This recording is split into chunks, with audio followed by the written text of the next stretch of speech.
Hello everybody, IFGen here. There are a lot of ways to make gold in PALWORLD, and today I'll be comparing every AFK gold farming method to find out which one is the best. To determine which one's the best, I will test out all their methods to find their per hour gold rate as well as their per hour gold rate per individual PAL. So for example, if a farm uses 3 PALs, I will take their hourly rate and divide that by 3, and if a farm uses 20 PALs, I will take their hourly rate and divide it by 20. At the end of the video, I will tell you the best farming method by both of their gold per hour metrics as well as some pros and cons about each method, and finally, which method I think are worth doing. I will timestamp that in the description, but there will be video chapters for you to go there if you only care about the results. The first gold method we will be looking at is an AFK nail producing base. The goal of this farm is to have pals mining ore, which you will turn into bars and then finally into nails with a 2 ore to 1 bar to 2 nail rate, or a 1 ore to 1 nail. Each nail will sell for 160 gold to a merchant. The nice thing about this base is that it can be fully functional with only 4 pals. 3 of these pals will be mining and transporting. This will be Anubis, and 1 will be cooking metal, which can be your best kindling pal. I will be using Jormuntide Ignis as he's the best in the game. For the location of this base, I chose this spot right here, as I believe it is the only location in the map where you can fit more than 8 ore into a single base radius. Additionally, this location is raid safe, so you don't have to worry about being raided while you are AFK. To begin building the farm, you'll want to place down your pal box in this area, so you can make sure to encompass 9 ore rocks.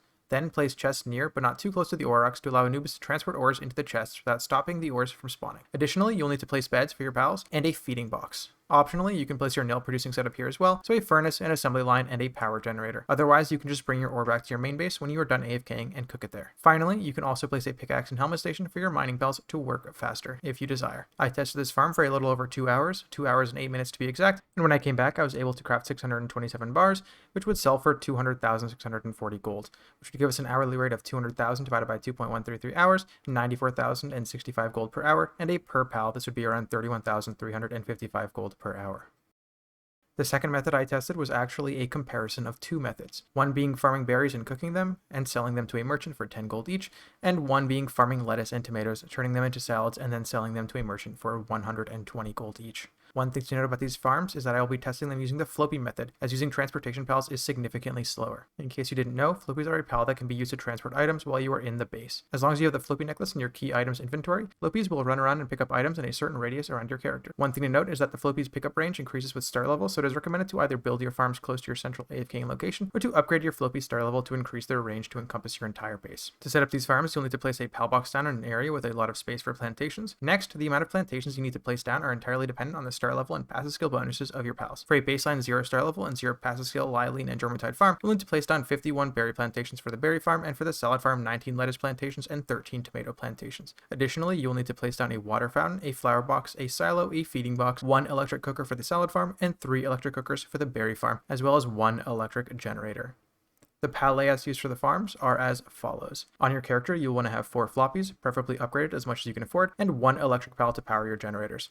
For the berry farm, you'll want 14 Lyeline, 4 Jormuntide, and 2 Jormuntide Ignis, and for the salad farm, you'll want 4 Jormuntide, 15 Lyeline, and 1 Jormuntide Ignis. In 6.5 hours of testing, the berry farm was able to produce 125,550 berries, which when sold will give us 1.255 million gold, and a gold per hour of 193,150 gold, and a per pal rate of 9,657. Keep in mind that this is a base level with 0 passive skill and 0 star level, and with adequate passive skill and star level investment can be increased to about 9 times of this efficiency. In 1 hour of testing with 10 pals, the salad farm produced 580 salads, or 1,160 salads for a 20 pal farm, which would be about 139,200 gold per hour at a per pal rate of 6,960. As you can see from these results, farming for berries is much more profitable, on top of being easier to set up as berry plantations don't require pal fluid. Additionally, the berry plantations do not take up much space as lettuce and tomato plantations.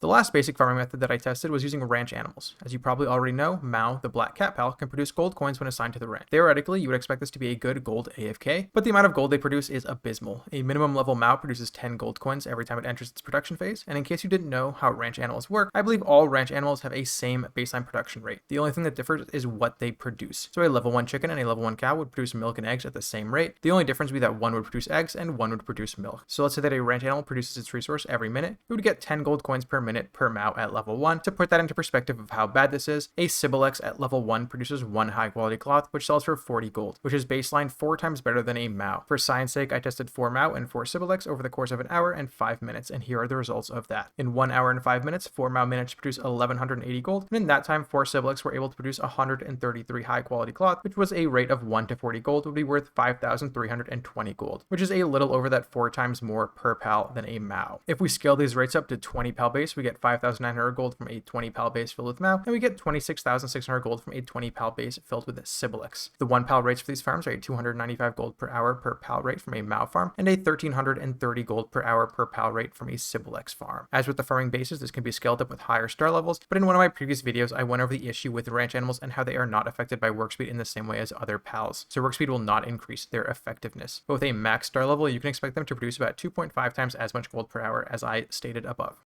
From our results, the AFK gold methods in terms of rates per hour would look like this. The best method for a 20 pal base would be berries at a gold per hour of 193,150 gold per hour, and the second highest per pal rate of 9,657. The second best method for a 20 pal base would be salads at 139,200 gold per hour, but with a per pal rate of only 6,960 gold per hour. The third best method for a 20 pal base would be nails at 95,065 gold per hour, but with the best per pal rate by far of 31,355 gold per hour. And lastly, Sibylix would give us a rate of 26,600 gold per hour with a per pal rate of 1,330 gold per hour. This would lead to the obvious question of, can we combine a metal and berry base to make the perfect 20 pal dedicated AFK gold farm? And here's how we would do that. For this base, we will need to use floapies to collect all our loot, as it will increase the rate significantly. If we weren't using floapies, combining these two methods would actually be worse than just farming berries. This is because Anubis will be constantly transporting berries instead of mining iron. I actually tested this over the course of an hour with 10 Anubis, and the results were terrible, giving me almost 0 ore for 10 Anubis. Okay, so for this base to work, we will be using Astagon instead of Anubis, as he is level 4 in mining and does not have the transportation trait to slow him down. We will also only need to use 2 of these, as they are both faster at mining than Anubis and won't be transporting their ores to chests. The layout for this base is as follows: 2 Astagon, 2 Jormuntide Ignis, 13 Lylene, and 3 Jormuntide. In terms of plantations, at minimum, we will need 51 berry plantations. From 4.5 hours of AFKing, I received 70,400 berries, or 15,622 berries per hour, which is equivalent to 156,220 gold per hour. In terms of ore, I received 2,420 ore, which is equal to 537 ore per hour, or 86,044 gold per hour. So in total, we earned 242,264 gold per hour from a 20 pal base and a per pal rate of 12,113 gold per hour.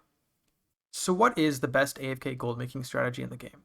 The methods I believe are worthwhile are berry farming, berry plus nail farming, and nail farming. The pros and cons of berry farming are that it has the highest potential of scaling into the late game and has the most amount of money you can make from a single method in 1 hour from a 20 pal base. Its downsides are that it is the least AFK method of the ones I mentioned in this video, and you have to come back every hour or so to cook your berries. This doesn't take very long, but it is still the least AFK method in the video. Additionally, you need to do the floppy method, which requires you to stand AFK in the base. The combined berry plus ore method is also very good. It scales worse than the berry method, but is the best method at lower pal levels and passive skills. The last method that I can recommend is the nail method. It is by far the most efficient method in the game and works much better than the other methods when you are not in your base. Its drawbacks are simply that you cannot do it with more than 3 pals per base, but this isn't much of a drawback, and I consider this farm a must-have in any of your bases. If you like this video and want to see more content like this, please consider hitting that subscribe button and that like button. Thank you so much, and have a good day.